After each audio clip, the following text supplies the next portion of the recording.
Primero que todo les quiero extender un fraternal saludo a todos los que están acá. Es súper rico ver que en verdad se están repitiendo todas las personas y aparece cada vez personas nuevas. Así que en verdad es para nosotros como sociedad realmente un placer lo que está pasando con esta reunión. Así que damos formalmente la bienvenida a nuestra quinta reunión mensual multidisciplinaria de nuestra sociedad donde participamos todos. Y en esta oportunidad nos vamos a mover a Arica, ¿ya?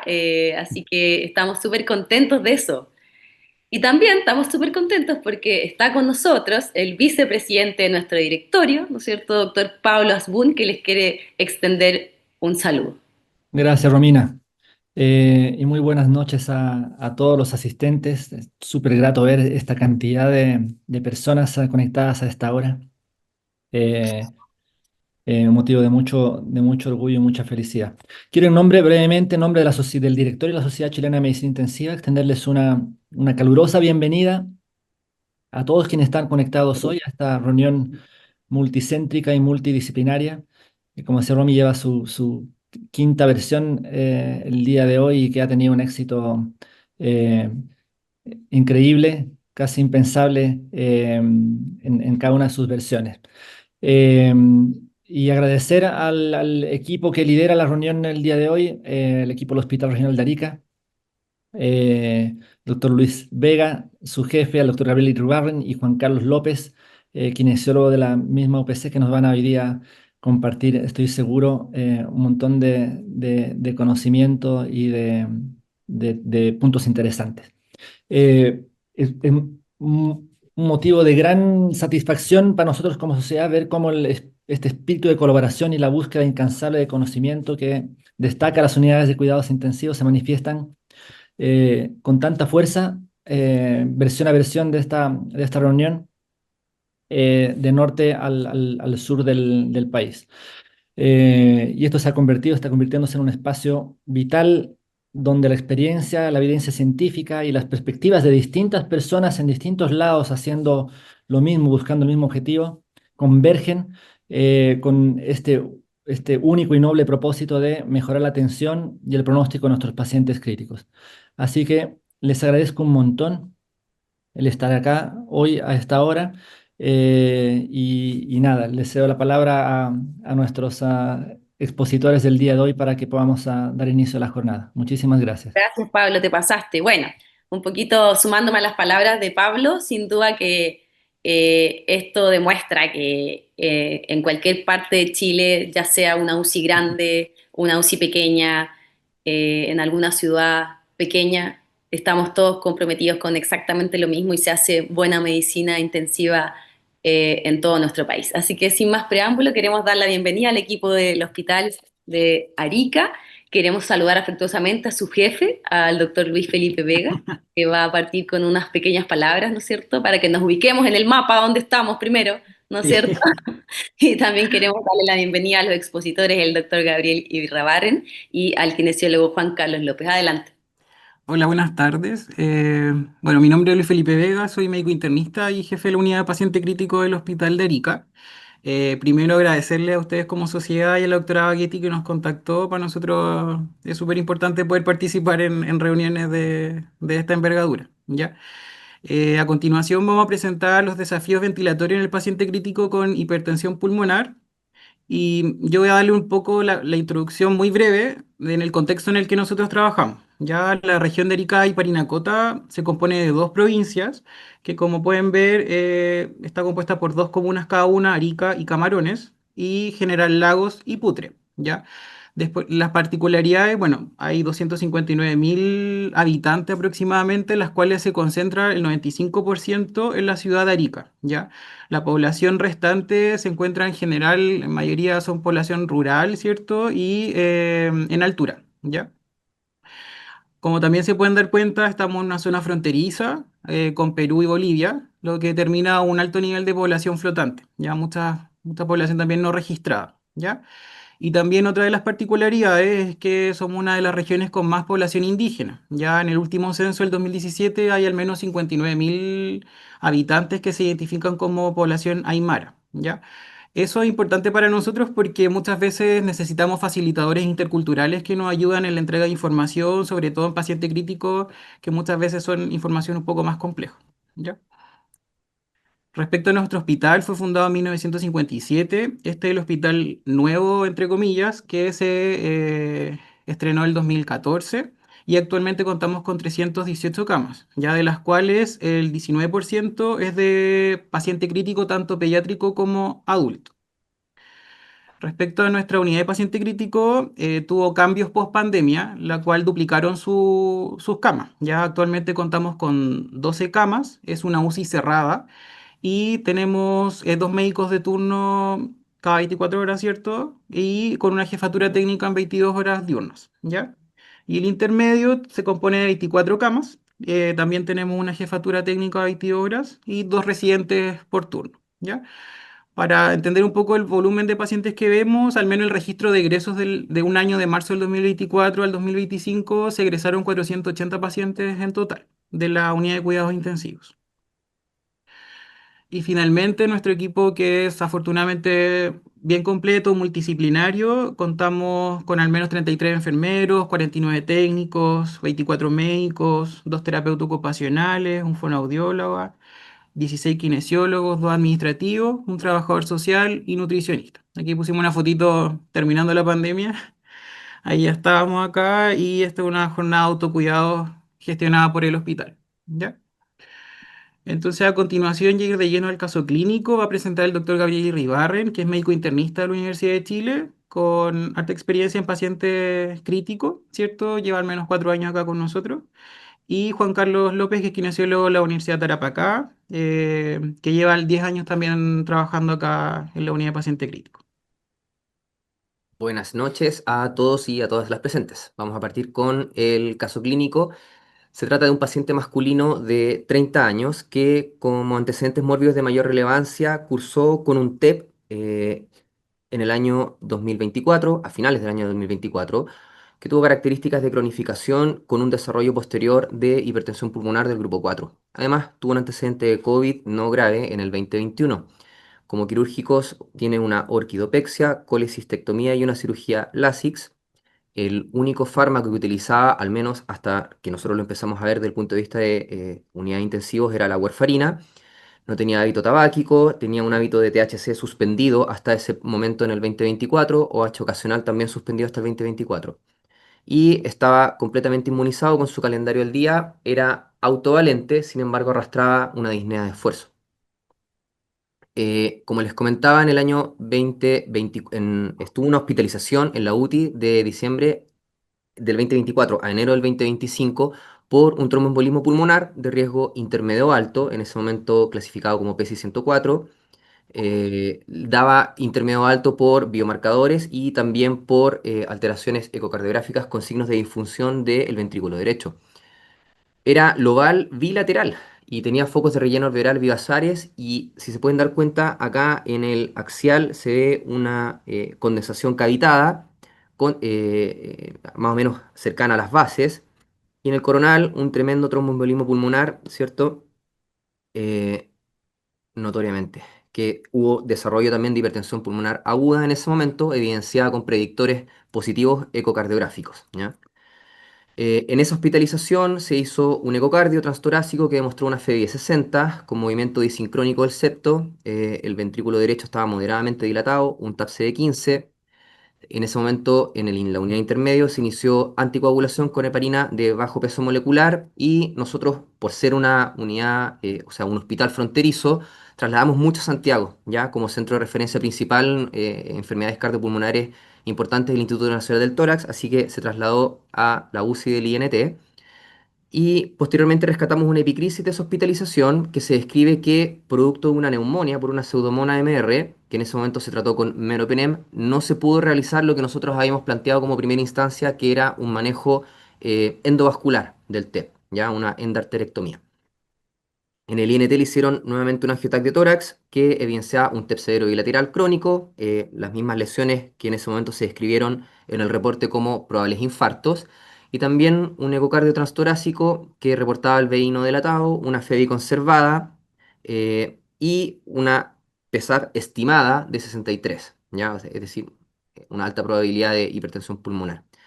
Sin derrame, y le hicieron una ecotransesofágica por sospechas de embolías pulmonares que no demostraron presencia de vegetaciones ni tampoco de trombos intracavitarios.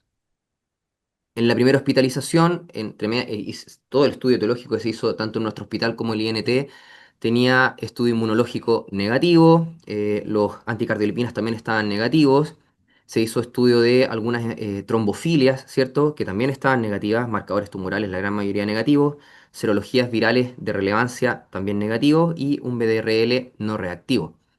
Y en ese momento lo dieron de alta del INT anticoagulado y con plan de reevaluar la indicación quirúrgica a posteriori, y el paciente retornó a nuestra ciudad.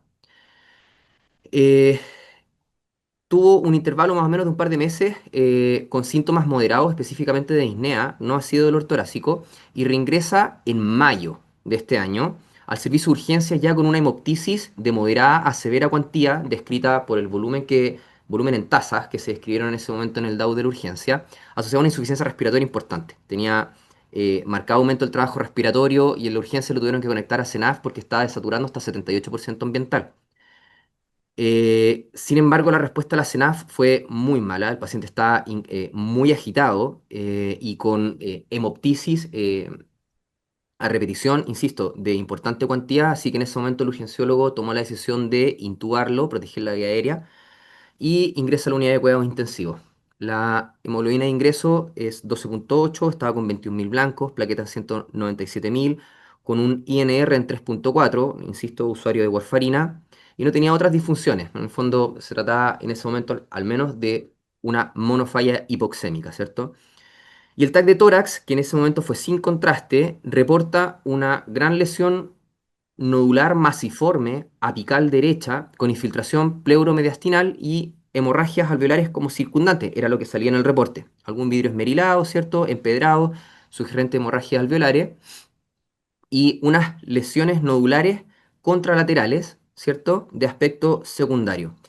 Quiero destacar acá, voy a retroceder un poco, lamentablemente en mi pantalla no lo veo muy bien porque tengo nuestras imágenes de los videos, pero si bien recuerdan, la imagen condensada y cavitada que salía en el primer escáner ya no está, y ahora se ve más bien una bula, ¿cierto? Es decir, casi una recuperación ad integrum del parénquima circundante, pero con la cavitación que progresó a una bula, ¿cierto? Y esta tremenda masa que también en el primer escáner no se veía muy bien. Es decir, hay como un patrón migrante, ¿cierto? De estas masas nodulares.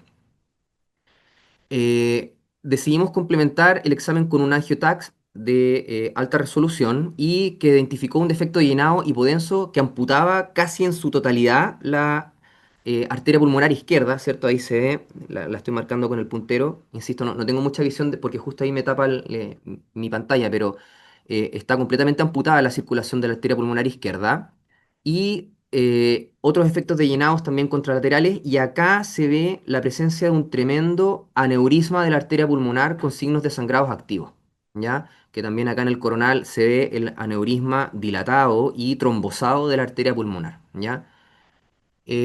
Volvimos a actualizar el ecocardio, se describe en ese momento un BI no dilatado, una FEI 60%, el BD en ese momento salía no reportado como no dilatado y un TAPSI medio en 22. Este patrón migratorio con esta presencia de aneurisma nos hizo cambiar un poco el enfoque que inicialmente lo habíamos abordado desde el punto de vista como algo medio oncológico y pasar a algo más bien de tipo vasculopático, ¿cierto? Una vasculitis de mediano a gran vaso. Voy a hacer una pequeña descripción por sistemas desde el punto de vista hemodinámico acá en la UCI y cardiovascular. Nosotros trabajamos con monitoreo invasivo, utilizamos la línea arterial como principal estrategia de monitorización invasiva. También utilizamos harto la ecografía bedside, por supuesto los parámetros clínicos de higiene capilar, moteado, lactato también. El paciente en general se comportó bastante estable desde el punto de vista hemodinámico. Para nuestra fortuna, nunca tuvo como disfunción circulatoria aguda producto de su insuficiencia de ventrículo derecho. Siempre requirió dosis bajas de drogas vasoactivas, más bien por el uso de los sedantes que también los tuvimos que utilizar en su momento para lograr sincronía con el ventilador. No tuvo mayores requerimientos de soporte transfusional, siempre mantuvo hemoglobinas mayores a 9. En múltiples ocasiones acá como equipo planteamos la opción de trombólisis, ¿cierto? Química farmacológica. Sin embargo, por la masa trombótica la verdad es que preferimos no utilizar esa estrategia, además porque también venía con la hemoptisis activa. Del punto de vista ventilatorio, por el antecedente de TEP y hipertensión pulmonar, decidimos no usar PIPs mayores a 6. Ya sabíamos más o menos de antesala que las estrategias de ventilación en este sentido tienen que utilizarse PIP no mayores a 8 a 10. Siempre tuvo buen intercambio, ya las PAFI en general se mantuvieron sostenidas por arriba de 200 a 250. Y la hemoptisis, en su principio, tuvimos que hacer varias evacuaciones con aspirados a través del tubo, pero la verdad es que las primeras 24 o 48 horas se resolvió casi de manera total. Lo logramos estubar, pero tuvo un fracaso del winning precoz, así que tuvo que ser reintubado, ¿ya? Así que posteriormente Juan Carlos les va a contar un poco más de qué se trató ese fracaso del winning. En lo neurológico requirió sedación profunda para lograr la sincronía con la ventilación, nunca requirió bloqueo neuromuscular y al momento de despertarlo siempre tuvo delirium hiperactivo, ¿ya? Así que lo tuvimos que manejar con varios antipsicóticos enterales y afortunadamente después de haberse impregnado, el delirium mejoró consistentemente y pudimos extubarlo sin mayores conflictos en ese sentido. En lo nutricional metabólico, se inició de manera precoz la nutrición enteral y la verdad es que afortunadamente siempre alrededor de la primera semana logró un balance nitrogenado anabólico, ¿ya? Así que se mantuvo también con laxantes y proquinéticos para asegurar el tránsito intestinal. Y desde el punto de vista infectológico tuvo un amplio estudio. Nosotros acá a nivel endémico tenemos harta tuberculosis, la PCR salió negativa, la PCR COVID también. Y de manera más o menos concordante, temporal con el proceso del winning, presentó una traqueobronquitis asociada a la ventilación mecánica, ¿ya? Así que se tuvo que tratar con antibióticos empíricos. Finalmente logramos aislar un Enterobacter cloacae, así que se hizo una rotación antibiótica ajustada al antibiograma y con eso mejoró consistentemente. El punto de vista reumatológico fue el verdadero desafío para nosotros, ¿ya?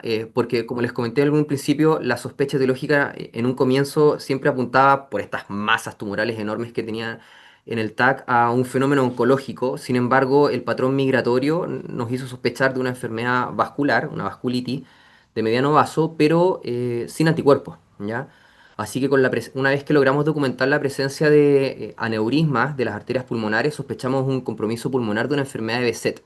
Es un síndrome bien raro que se llama de Hughes-Stevens, ¿ya? Y que en el fondo lo que hace es la presencia de aneurismas de la arteria pulmonar, trombosados muchas veces, con antecedentes de enfermedad tromboembólica, no necesariamente de trombosis venosa profunda. Una vez que el paciente logró ser extubado y más o menos estaba en una condición de estabilidad, lo trasladamos nuevamente al Instituto Nacional del Tórax porque nosotros seguíamos creyendo que necesitaba al menos una biopsia de algún tejido vascular, tratamiento de los trombos para poder modificar un poco el pronóstico de la hipertensión pulmonar grupo 4 inducida por el TEP crónico y también inmunosupresión profunda, ¿ya? Y eso fue efectivamente lo que logró. El equipo interdisciplinario del tórax, el equipo de hipertensión pulmonar definió que en ese momento no era candidato a endarterectomía, pero sí a inmunosupresión. Así que le partieron pulsos de metilprednisolona y finalmente recibió también un ciclo de ciclofosfamida y infliximab. Fue trasladado al Hospital del Salvador, el paciente evolucionó de buena manera, eso es bien gratificante. Y finalmente fue dado de alta del Hospital del Salvador y actualmente está vivo y aquí en la ciudad de Arica. Entonces, ese es nuestro caso clínico. Por supuesto que hablar de hipertensión pulmonar es complejo porque es una enfermedad que es rara, tiene una baja incidencia y según la última guía de la enfermedad europea, la hipertensión pulmonar se define como es un diagnóstico que es hemodinámico. ¿Ya? Se hace el diagnóstico con una sospecha fundado en un historial clínico, en una probabilidad pretest con ecocardiograma transtorácico pero el diagnóstico certero se hace con cateterismo derecho, ¿cierto? Y se define como una presión de arteria pulmonar media mayor a 20 milímetros de mercurio, que hoy en día las guías nuevas del 2022 le asocian a este diagnóstico la presencia de una presión de enclavamiento pulmonar menor a 15 con una resistencia vascular mayor a 2. UWs, ¿ya? Ese es más o menos como los criterios diagnósticos hoy en día que se manejan de hipertensión pulmonar. Como les dije, es una enfermedad que es rara, es de baja prevalencia, se reporta más o menos un poco menos del 1% a nivel global. Como les estaba comentando, la misma guía vuelve a hablar un poco acerca de los grupos, ¿cierto? De distintos grupos, grupo 1, 2, 3, 4, siendo el grupo 2 lejos el más frecuente, que es el asociado a enfermedad cardíaca izquierda, el grupo 3 asociado a enfermedad pulmonar, y el grupo 4, el que cabe destacar hoy, el del que estamos hablando, ¿cierto? Que es el inducido por obstrucción arterial pulmonar. Bueno, básicamente lo que ocurre en este escenario de hipertensión de arteria pulmonar, ¿cierto? Es que se instaura un aumento en la poscarga del ventrículo derecho. En ese sentido, siempre he creído que la fisiología es la madre de toda la ciencia, ¿cierto? Entonces, hablar un poco acerca de la fisiología del ventrículo derecho es diametral para poder entender cómo vamos a abordar el manejo ventilatorio en el paciente con hipertensión de arteria pulmonar. Eh, el ventrículo derecho en general a diferencia del izquierdo, tiene una muy baja reserva contráctil, por lo tanto es completamente dependiente de su precarga, ya en el contexto de gasto cardíaco, precarga, poscarga, contractibilidad, ¿cierto? El VD compite en contra de una poscarga que es 6 veces menor que con la que compite el ventrículo izquierdo.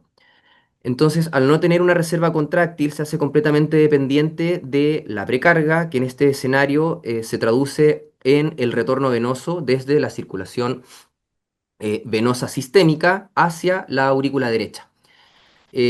Para entenderlo, en el fondo, si no tenemos una cañería, todo flujo va a transitar desde mayores presiones a menores presiones. Entonces, en ese sentido, la presión media de llene sistémico, que es la que se instaura acá en estos lechos de capacitancia venosa, em, va en torno a una diferencia hacia una aurícula derecha que tiene menor presión, ¿ya?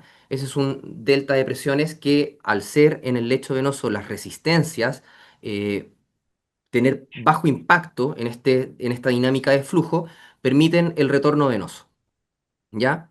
Ahora, ¿por qué esto es importante? Porque dentro de la ventilación espontánea, lo voy a avanzar acá, cuando nosotros llegamos a inspiración máxima, la disminución en la presión pleural, la negativización en la presión pleural hace que de alguna manera fomente el retorno venoso a el ventrículo derecho, ¿ya?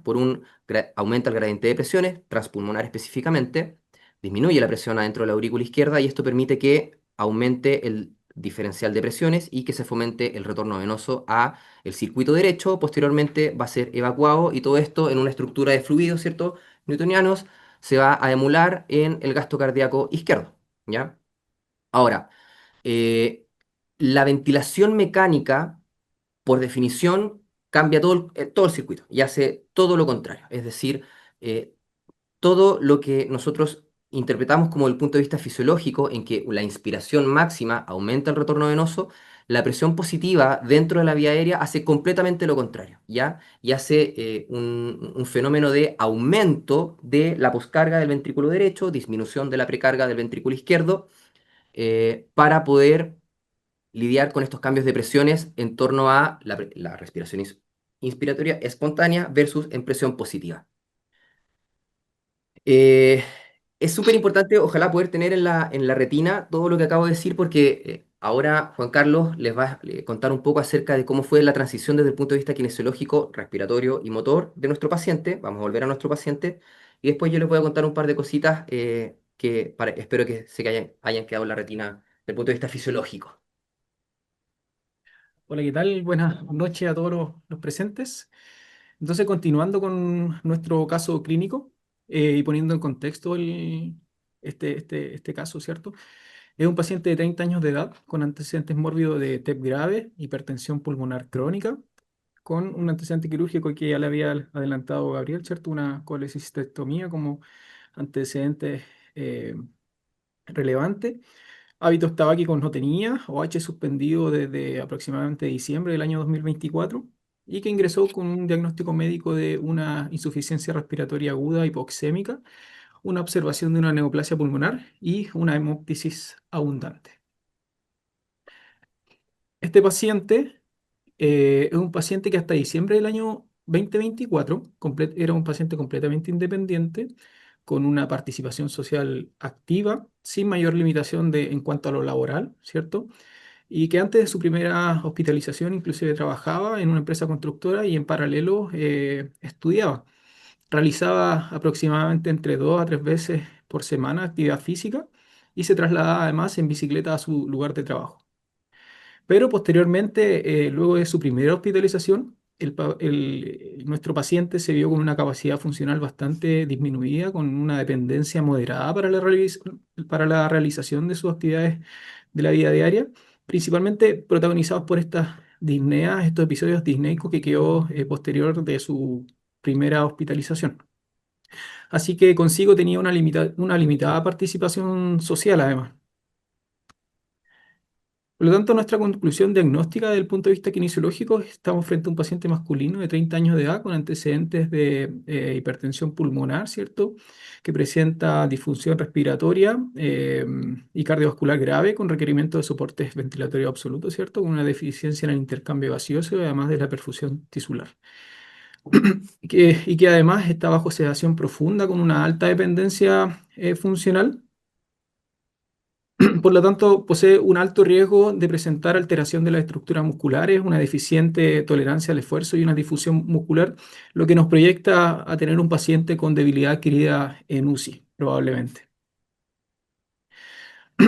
Dentro de nuestros objetivos ventilatorios iniciales, nos basamos primero en que hay una alteración, ¿cierto?, de la protección en la vía aérea y también de la defensa de la vía aérea. Por lo tanto, nuestros esfuerzos están abocados a prevenir la neumonía asociada a ventilación mecánica y favorecer, ¿cierto?, el funcionamiento del clearance mucociliar. Además de esto, tenemos una alteración de la ventilación perfusión con pérdida también de volúmenes pulmonares, ¿cierto? Así que nos planteamos la idea de recuperar capacidad residual funcional, todo esto a través de una buena titulación de PIP o llegando idealmente a un PIP adecuado para el paciente, favorecer con esto el aumento de la superficie de intercambio, ganando unidades alveolares, pretendiendo mejorar la oxemia, ¿cierto? Con apoyo siempre también de FiO2. Eh, con todo esto también, a través del manejo ventilatorio, mejorar la relación BQ. Sabíamos que también estaba frente a un paciente con una resistencia vascular pulmonar aumentada, secundario a todos los antecedentes que tenía, ¿cierto? Asociado también a una hipertensión pulmonar, por lo tanto necesitábamos manejar un volumen, una ventilación minuto adecuada para evitar algún tipo de acidosis y que nos perpetuara en el fondo el aumento de la resistencia vascular pulmonar por una vasoconstricción, ¿cierto? De los mismos vasos pulmonares. Disminuir la vasoconstricción hipóxica, ¿cierto? Al ganar unidades pulmonares, vamos a evitar estas vasoconstricciones hipóxicas de manera compensatoria en pacientes que están con insuficiencia respiratoria aguda. Y por supuesto, proteger el ventrículo derecho, ¿cierto? A través de evitar el aumento aún más, ¿cierto?, de las resistencias vasculares pulmonares. Para ello también es preciso entender, ¿cierto?, lo que nos plantea, perdón, West en uno de sus tantos libros de fisiología respiratoria, es que principalmente la resistencia vascular la componen dos principales vasos, que son los vasos alveolares y los vasos extraalveolares. Y de manera general, para no extenderme tanto, sabemos que cuando tenemos volúmenes bajo la capacidad residual funcional, ¿cierto?, volúmenes disminuidos, vamos a tener un aumento de la resistencia de los vasos extraalveolares.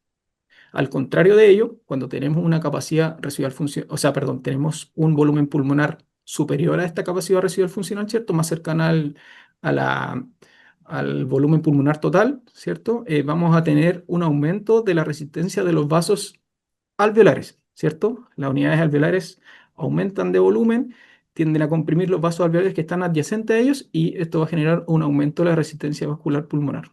Como sabemos que esta resistencia vascular pulmonar es sumativa, el comportamiento va a ser en una U, ¿cierto? Esto mismo lo plantea esta revisión de la revista de cardiología del Colegio Americano, ¿cierto?, del 2018, donde nos plantea la idea de que cuando nosotros titulamos un PIP y en realidad subestimamos este PIP, vamos a tender a generar más bien volúmenes pulmonares pequeños, vamos a generar atelectasias y por ende vamos a aumentar la resistencia vascular pulmonar, secundario principalmente a que esta pérdida de las unidades alveolo-capilares van a provocar una vasoconstricción hipóxica. A esto, si le sumamos el hecho de que ya existe resistencia de los vasos extrapulmonares, vamos a generar un aumento de la resistencia vascular pulmonar. Ahora, si es que nos vamos hacia el otro lado, tenemos un PIB elevado que nos está llevando más bien hacia la sobredistensión y que nos va a provocar un aumento de presión y de compresión, más bien dicho, sobre los vasos alveolares, ¿cierto? Por un PIB elevado, lo que vamos a tender a hacer es que vamos a aumentar la resistencia vascular pulmonar asociado principalmente a este compromiso en los vasos alveolares. ¿Ya? Por lo tanto, la importancia de esto radica en que tenemos que tratar de estar lo más cercano a la capacidad residual funcional, donde haya una apertura alveolar y no solo ello, sino que también haya una buena estabilidad de los alveolos para tratar de mejorar esa resistencia vascular pulmonar. Bien dicho esto, ya teniendo un PIB óptimo, si no nos basta con eso, si no logramos tener una buena programación, digamos, de la ventilación y no permitimos que el aire que entra que hacemos entrar hacia el pulmón del paciente, no permitimos que salga, vamos a generar un auto-PIB y que si lo vemos plasmado dentro de la ecuación del movimiento, por ejemplo, si lo tenemos al paciente en una modalidad en presión control, donde las variables dependientes son el flujo y el volumen, si aumentamos el PIB y provocamos que las presiones de vía aérea aumenten, ¿cierto? A la misma gradiente de presión que tenemos programado, vamos a provocar de que al ser un pulmón menos complaciente cercano a la sobredistensión, va a ingresar menos volumen corriente.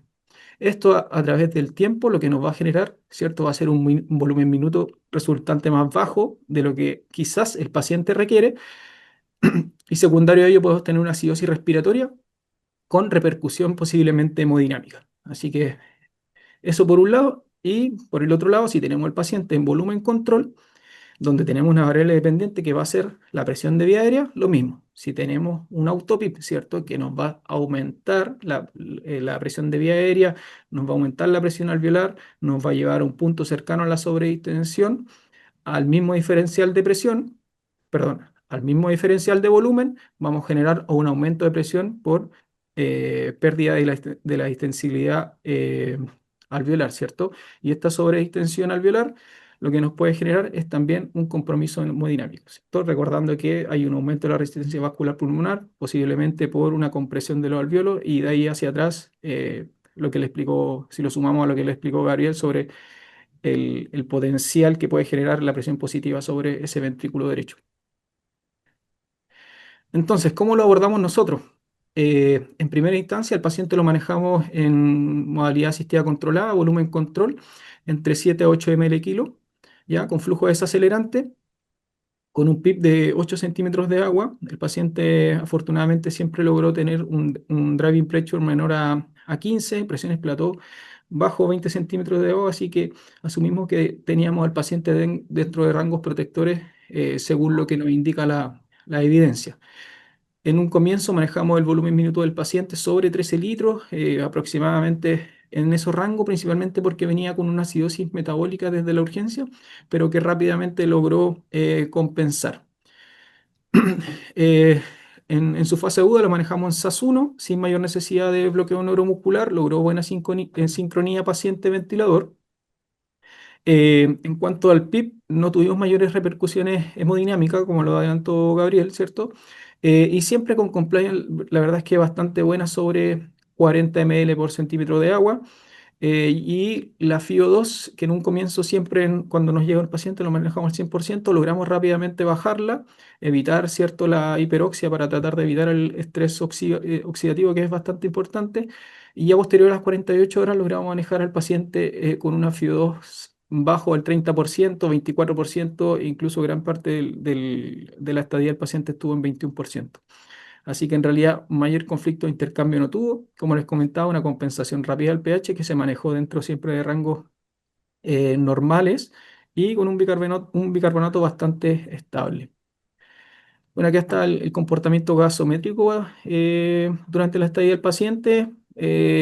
cositas como a recalcar es que dentro de lo que se recomienda es tratar de mantener un paciente con un pH, como les comentaba, evitar la acidosis. Él mantuvo un pH bastante estable durante toda su estadía.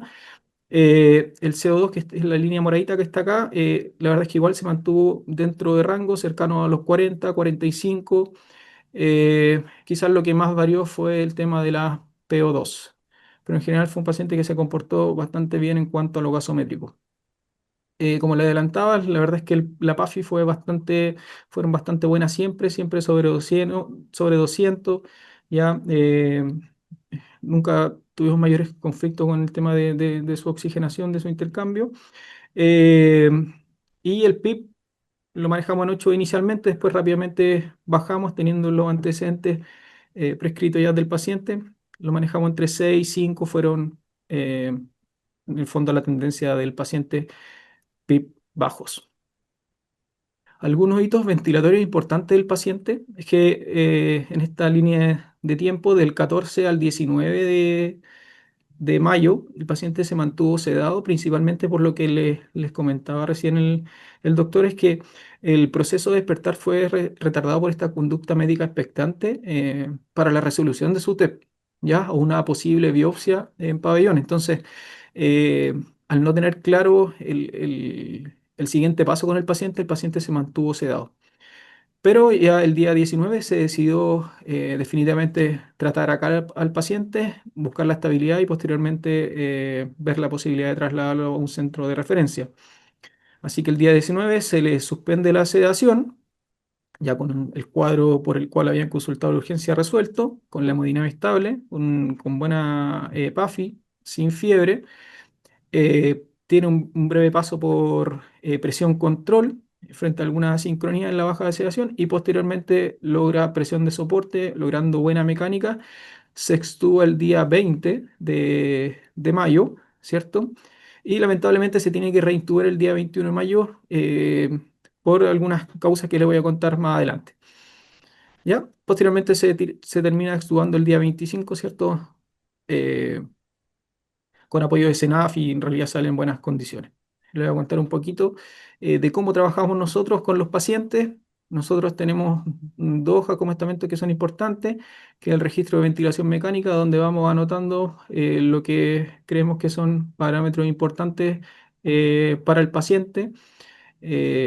Con día, hora, tenemos el sexo, la talla, y esto nos va dando el peso ideal para poder programar en etapas iniciales y poder darle mayor rigurosidad al cuidado de la mecánica pulmonar del paciente. También tenemos nuestra hoja de entrega, se lo va entregando por cada turno. Nosotros trabajamos 24/7, esto lo realiza el turno de noche.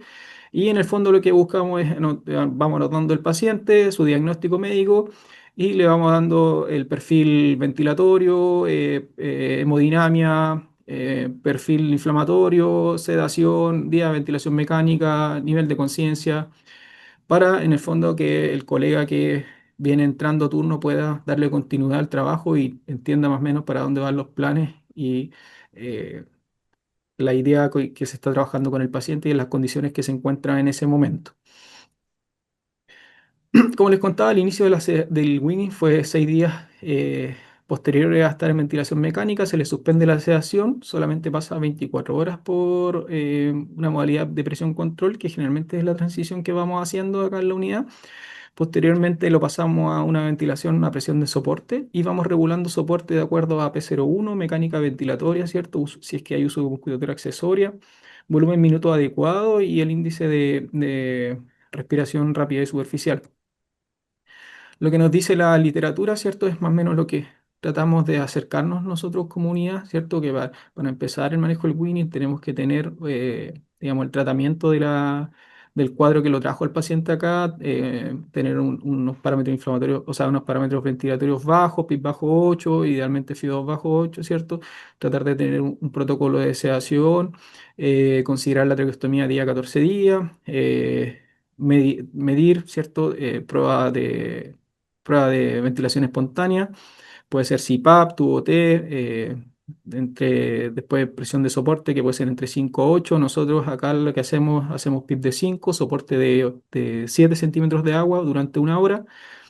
Evaluamos tos, ¿cierto? Evaluamos PEF, evaluamos la cantidad de secreciones, le hacemos CAFLIC test. Sabemos que el CAFLIC test no es una prueba que tenga tanta especificidad ni tampoco que sea tan sensible, pero sí nos sirve para más o menos dar un panorama al paciente considerando también otras variables. Considerar los volúmenes, digamos, la euvolemia del paciente y evaluar obviamente el estado mental, que por lo menos tenga la capacidad de seguir algunas órdenes.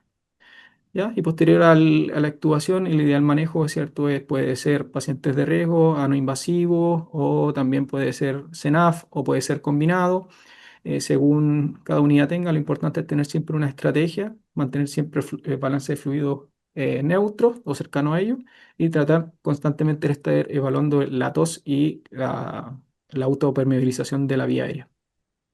Este es nuestro protocolo de Winning, no me voy a detener mucho en esto para que no nos pille la hora, pero principalmente, como les comentaba, le hacemos 5-7 pruebas complementarias. Si da así, lo dejamos descansar y después extubamos, evaluamos qué pacientes son de riesgo, cuáles no, y los determinamos a qué lo vamos a sacar, si lo sacamos algún soporte o no.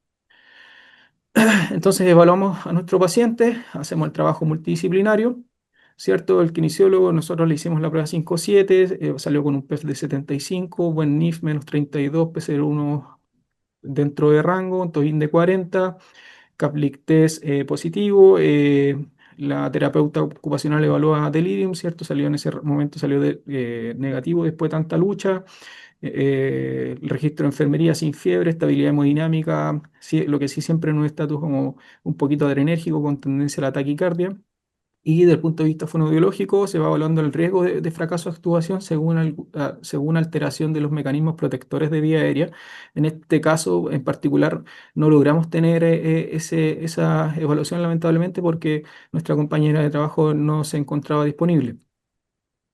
¿Qué es lo que hay que tener de precaución al momento de sacar un paciente y qué es lo que nos plantean estas dos revisiones? Es que cuando, como les comentaba Gabriel, sobre la relación de la presión positiva sobre el retorno venoso, al tener una sacada abrupta de la presión positiva, tenemos un retorno venoso abrupto, lo que nos puede generar un riesgo de sobrecarga súbita del ventrículo derecho y además un aumento abrupta, consecuentemente con ello, miocardia, un aumento de la demanda miocárdica, ¿ya? Y esto nos puede llevar a un riesgo de falla del destete.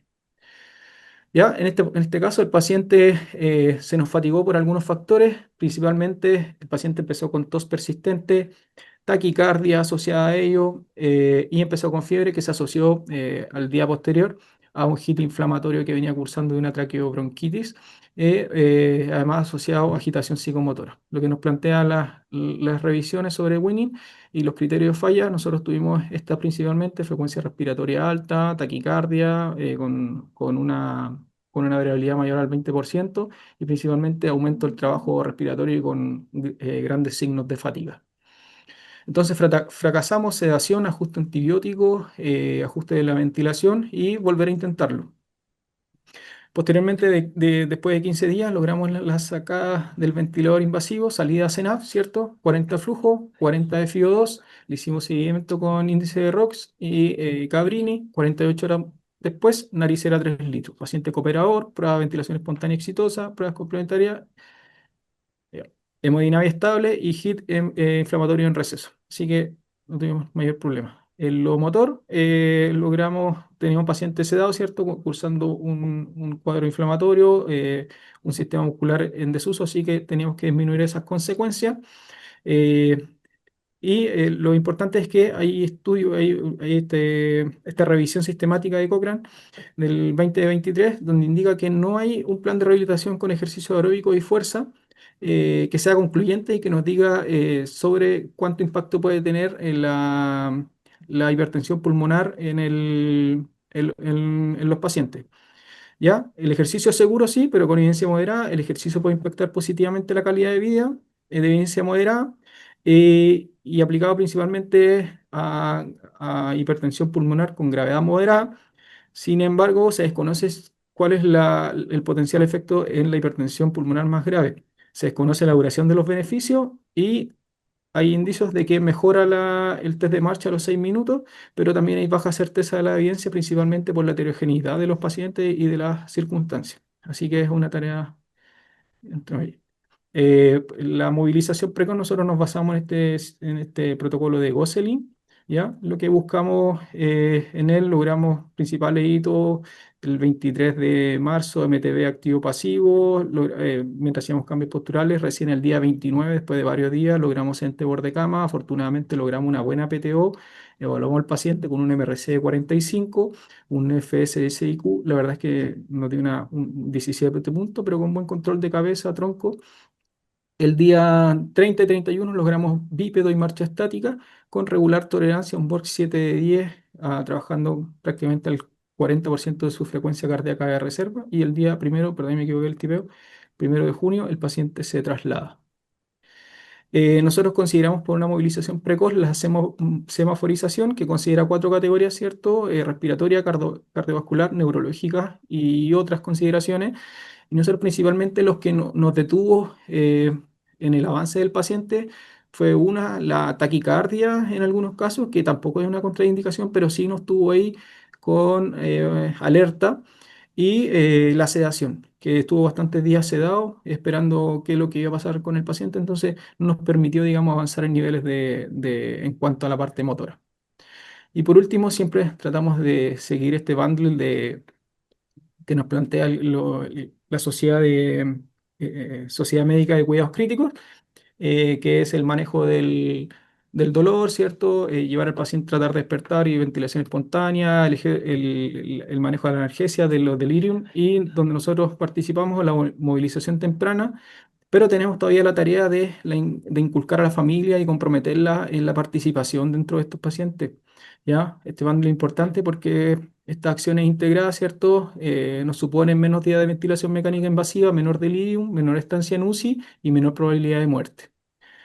Con esto ya estamos terminando. Me voy a tomar breves minutos solamente para hacer un repaso por la evidencia. Lo más actualizado que encontramos fue desde el año 2016 en adelante. Me parece súper importante rescatar es un análisis retrospectivo tremendo, lo más grande que hay en hipertensión pulmonar y asociado a ventilación mecánica, que es de un grupo norteamericano, que demostraron que los pacientes que entran a ventilación mecánica por presión positiva, tanto invasiva como no invasiva, tienen un aumento 40% de la mortalidad. Es enorme, ¿ya? Es decir, aquellos pacientes que tienen antecedentes de hipertensión pulmonar se mueren más en ventilación mecánica que los que no entran a ventilación mecánica.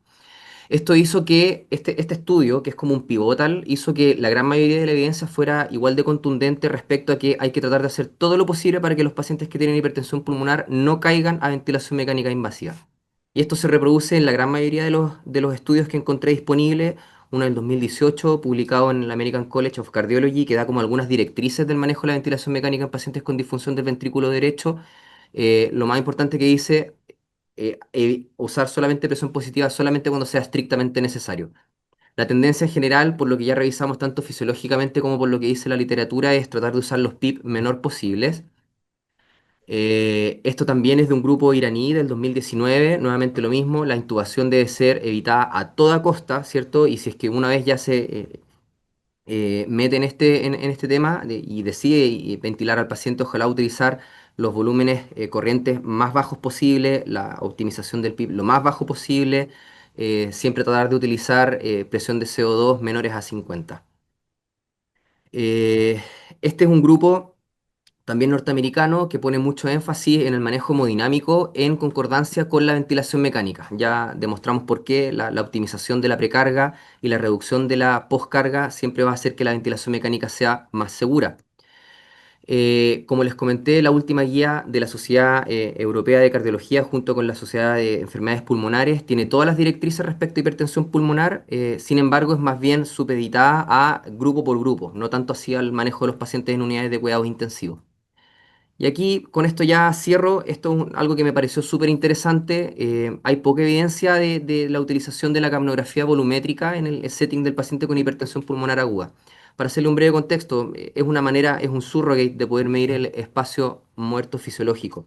Y este artículo es súper interesante del doctor Benítez y del grupo de Tomás Regueira, que hicieron un artículo muy bueno de cómo hacer titulación de PIB en base a la medición de la capnografía volumétrica en tiempo real. Me pareció súper interesante y que podría ser un bonito desafío futuro de cómo poder hacer titulación de PIB en contra de medición de espacio muerto fisiológico. Gracias por su atención. Bueno, muchas gracias, chiquillos. Espectacular su presentación. Hicieron una tremenda revisión. Y obviamente que lo que nos mostraron fue un caso tremendamente desafiante. Yo no sé si alguien había visto un nivel de hipertensión pulmonar con exclusión casi de la vasculatura completa de la arteria pulmonar del lado derecho. O sea, no sé si alguien había visto algo así. Y además, sumado al desafío con pseudoneurisma, encuentro que es un caso tremendo y los motivo a publicarlo, chiquillos. Es algo muy raro de ver. O sea, me parece algo tremendamente interesante. Así que les agradezco. Fue un hermoso caso. Hay varias preguntas, me mandaron algunas preguntas por interna, súper interesantes. Hay algunas que están Vamos. escritas acá en el chat, así que una de las primeras que va en cuanto al manejo clínico, ¿cuál fue el motivo que les da el Instituto Nacional del Tórax para desestimar el manejo endovascular? Siendo que era un paciente tremendamente grave, ¿no es cierto?, con ya 2 TEP agudo y en falla ventilatoria. Sí, es una súper buena pregunta y la verdad es que todas las guías hoy en día, desde el 2018 en adelante, dicen que este tipo de pacientes tienen que ser manejados en centros de alta expertise, ¿ya? Y al menos para nosotros, por lo menos el Instituto Nacional del Tórax es nuestro centro de referencia y tienen un comité de hipertensión, de hipertensión pulmonar, ¿ya? Y ese comité se junta semanalmente y analiza todos los casos. Y lo que ellos describieron en la epicrisis del Hospital del Salvador fue que este paciente había sido sometido a este comité y habían deliberado de manera interdisciplinaria el no ofrecerle un manejo ni quirúrgico invasivo grande, ¿cierto? Con trombectomía quirúrgica, ni tampoco con endarterectomía.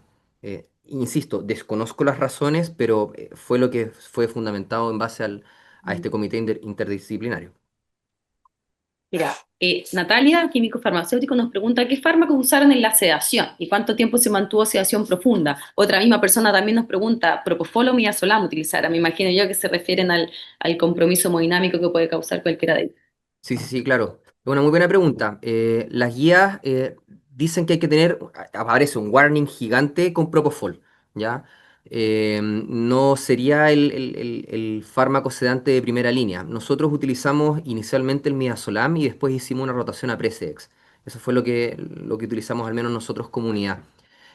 Sabemos el impacto cardiovascular que tiene Propofol en todo el amplio espectro de lo que significa pre, post y contractibilidad en el corazón. Entonces, insisto, las guías no lo ponen como recomendación ni siquiera en la secuencia de intubación rápida, ¿ya? Así que, para dar la respuesta más certera, fue midazolam fentanil en dosis al principio moderadas.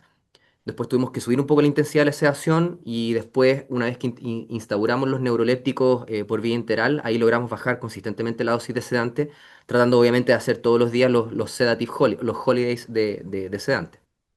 Mira, esta pregunta es muy buena, va en relación a la fisiopatología, que dice, si nos podrías hablar un poquito de la hipocapnia mantenida en en el rol que tiene en la vasculatura pulmonar, ¿no es cierto? Refiriéndose, yo me imagino, a la vasoconstricción pulmonar, y si tuvieron esa precaución de llevarlo a PC2 en el límite superior de la normalidad y no al revés, para evitar la vasoconstricción pulmonar. Esa está muy buena. Ahí me perdí un poco en la fisiología Eh, porque la vasoconstricción está inducida por la hipercapnia y la acidosis respiratoria local. Y apostar a la hipocapnia crónica traduce utilizar generalmente volúmenes minutos bastante altos que van a tirar para arriba en general el daño inducido por ventilación mecánica. Hoy en día se trabaja mucho en ventilación el concepto del poder mecánico, ¿cierto? Y mientras más flujo le metas, más respiraciones por minuto le metas y mayores volúmenes tidales, vas a tener más mechanical power y tratando de perseguir quizás una alcalosis respiratoria local que no muchas veces logran ser sostenidas durante el tiempo. Sobre todo en estos escenarios en los cuales el principal conflicto fisiopatológico está instaurado por el aumento del espacio muerto. Entonces sabemos que son pacientes complejos justamente y que suelen tener mayor tendencia a la acidosis respiratoria. He ahí en el fondo nuestra propuesta, que quizás sería bonita, una bonita estrategia y estudiar cómo se comporta la capnografía volumétrica, Esta es justamente otra para... pregunta que hace una persona también y dice si pudieron usar capnografía como medidor de espacio muerto, si es que estaban empeorando la hipertensión pulmonar con el PIP o lo estaban mejorando. Nosotros tenemos capnografía estándar, no tenemos capnografía volumétrica porque nuestros ventiladores son los Puritan Bennett, los 840. Los que vienen integrados con los sensores de capnografía volumétrica en general son los Hamilton, y acá no tenemos de eso, así que utilizamos capnografía directa, o sea, en el fondo la medida en el ventilador al antiguo con los capnógrafos. Acá hay otra pregunta que dice si titularon el PIP contra ecoscopía DVD. Sí, sí, claro. Eso lo hicimos. Bueno, el paciente tuvo dos ecocardiografías transtorácicas acá en la unidad y varios de nosotros estamos también capacitados en ecografía bedside y hicimos secuencialmente cada 48 72 horas la evaluación del impacto que tenía la ventilación mecánica del ventrículo derecho. Ahí yo no lo nombré en honor al tiempo, pero hay un montón de indicadores que nos ayudan de manera a los pies del paciente. Justamente, pues cuando tratamos de definir cuál es la mejor estrategia, y si se dieron cuenta en lo que puso Juan Carlos, siempre utilizamos los PIPs CAS 6 y 5. Esa fue la gran tendencia a lo largo de nuestro manejo acá en la UCI. Esta Así pregunta que de la la respuesta mano es sí, más lo menos hicimos. del PIP, ¿está entonces contraindicada una maniobra de reclutamiento en los pacientes con falla respiratoria y hipertensión pulmonar severa? Sí, así, contraindicación absoluta, yo, insisto, yo no soy intensivista, pero en base a todo lo que hicimos en la revisión, me parece lógico creer que es altamente peligroso y poco juicioso creer que una estrategia va a ser beneficiosa para el enfermo, sobre todo por el aumento de la presión positiva intratorácica en un contexto de disfunción de ventrículo derecho, lo puede llevar al paro. O sea, de hecho, muchas veces las mismas maniobras de reclutamiento que se hacen en pacientes con hipoxemia severa incluyen el aumento de las dosis de las drogas vasoactivas, justamente para que no haya impacto en el ventrículo derecho y porque se instaura un cor pulmonar, po. Sí, Claro. mejor Mira, paciente acá hay con otra pregunta. En su experiencia o casuística en el winning con pacientes con hipertensión pulmonar previa, ¿qué parámetros suelen demorarse más en cumplirse para completar el checklist para proceder con la extubación? Fuera de lo habitual, en el fondo. ¿Cómo? ¿Me ¿Podrías repite? repetir la pregunta? Dice que en estos settings de pacientes, ¿no es cierto? Paciente con hipertensión pulmonar, ¿qué parámetros suelen demorarse más en cumplirse este checklist para hacer la extubación? Bueno, en este caso en particular, porque la verdad es que no tenemos un N muy grande de este tipo de pacientes, tampoco es algo que se nombra mucho en la revisión. Principalmente nos ocurrió que fue el nivel de conciencia. Lo encontramos de repente en un delirio hiperactivo muy alto, a veces demasiado dormido. Quizás el nivel de conciencia fue lo que más nos costó en este paciente, porque la verdad es que en cuanto a mecánica ventilatoria, el paciente se comportó bastante bien, y lo mismo en la oxigenación, la hemodinamia. Entonces, quizás los estados adrenérgicos que de repente podía tener, pero tampoco era algo contraindicativo, era más bien manejable. Pero principalmente fue el nivel de conciencia. Y para complementar, quizás me atrevería a decir que los parámetros hemodinámicos es algo que hay que tener en consideración. Hay algunos aprendizajes que tuvimos acerca de esto, es que la taquicardia compensatoria que se instaura al principio da como, siempre es una alerta, ¿cierto? El paciente manejaba frecuencias cardíacas de 135 hasta 140, se nos disparaban cuando lo despertamos y en algún momento tuvimos que hacer como ojo ciego nomás y no hacerle mucho caso y lo que sí, el sostenimiento de las drogas vasoactivas, o sea, como buen paciente cardiológico, incluso apelar que el winning sea llevado con dosis medias a bajas de drogas vasoactivas, justo incluso en la transición del destete de la ventilación mecánica hasta la misma extubación, porque incluso el mismo Mira, retiro... Gabriela, acá hay una pregunta en base a exactamente lo que estás hablando tú. Te Perdón, preguntan, escucho. entonces, ¿podría ser el uso de inótropos algo interesante? Sí, claro. Lo que pasa es que, a ver, yo no quise abordar mucho el manejo individualizado de farmacológico, porque todos los grupos de hipertensión pulmonar son tan heterogéneos que cada uno tiene su tratamiento individualizado, tanto para la hipertensión arterial pulmonar primaria, las que son vasorreactivas como no vasorreactivas, las que son inducidas por falla cardíaca izquierda. Sin lugar a dudas que una hipertensión pulmonar inducida por falla cardíaca izquierda se va a ver beneficiada del manejo de inótropo en el winning de la ventilación mecánica, incluso hasta posteriori cuando el paciente salga no invasivo.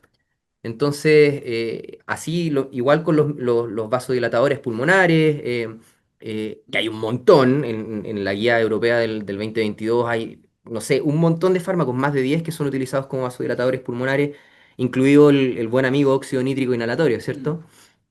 Así Mm. que sí, se usan, pero insisto, este manejo tiene que ser individualizado y en centros de alta expertise. Ujú. Regio, mira, acá hay una pregunta desde el punto de vista organizacional de la UPC que generó alguna duda. Dice, me llama la atención que tengan dos TO y un fono.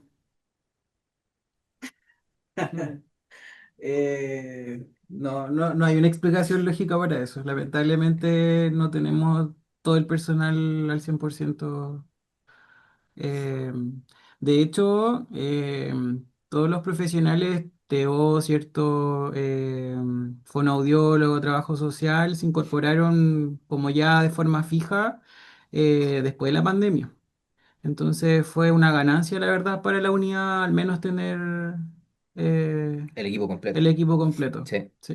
Vamos por otro fono más. Entonces, acá hay otra pregunta que dice si llegaron a considerar el uso de Swan Guns.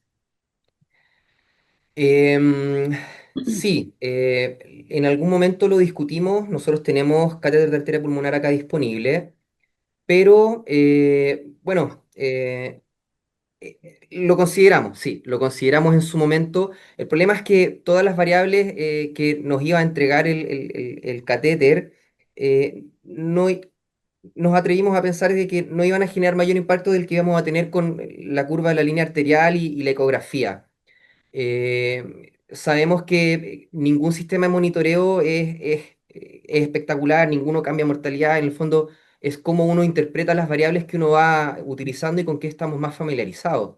El CAP lo hemos utilizado varias veces acá, pero en pacientes que han tenido shock cardiogénico y hemos querido caracterizar mejor el patrón del shock, pero en este escenario nosotros sabíamos bien en qué posición nos estábamos situando y qué era lo que estábamos viendo también. Entonces, fue algo que sí lo consideramos en su momento, pero optamos por no utilizarlo, porque además también en estas situaciones de hipertensión pulmonar tan graves, la navegación del catéter no es fácil. Se puede ir Me para cualquier imagino. parte. Sí, pues no es fácil, pues se puede ir para cualquier parte. Entonces, primum non nocere. Eso fue lo que lo determinamos en su momento. Ese criterioso. Oye, alguien pregunta también si consideraban el uso de halogenados. No, la verdad es que no. Ese tipo de fármacos están descritos en la literatura, pero no los utilizamos acá nosotros de rutina acá en la UCI. Otra pregunta es en relación al proceso de Win. ¿Se utilizaron ecoscopía diafragmática, ¿no es cierto? En cuanto a si es que utilizaron la exclusión diafragmática, excursión diafragmática, perdón, o los porcentajes de engrosamiento diafragmático. Dentro de nuestro protocolo de Winning lo teníamos considerado como parte de la evaluación complementaria, pero lamentablemente en ese momento de la actuación o de la evaluación en realidad no lo teníamos disponible. Acá tenemos un solo ecógrafo y que tiene que estar disponible, digamos, no solamente para UCI, sino que también lo ocupa SAI y muchas veces también lo ocupa pediatría. Entonces, no siempre lo tenemos disponible, lamentablemente. Así que en esta ocasión no lo utilizamos. Un eco Regio, para Erika. oye, en honor al Un eco tiempo, para Erika, por favor. Otro eco. eso, vamos, más peticiones. Bueno, en honor al tiempo, siendo las 8:10, nos llegaron una lluvia de preguntas. Espero haber intentado leer la mayor de todas. De nuevo, agradecerles enormemente al hospital y a la UPC de Arica, ¿no es cierto? Fue un caso espectacular, ¿ah? Yo de verdad los motivo a publicarlo, porque en verdad creo que desde el punto que uno lo vea, era un desafío. Así que creo que que el paciente esté en su casa, esté bien, realmente es un esfuerzo de cada uno de las personas que trabajan en esa unidad. Así que los felicitamos, también los queremos felicitar porque se hayan atrevido a mostrarnos este caso, a la tremenda revisión bibliográfica que hicieron y a todas las enseñanzas que nos dieron.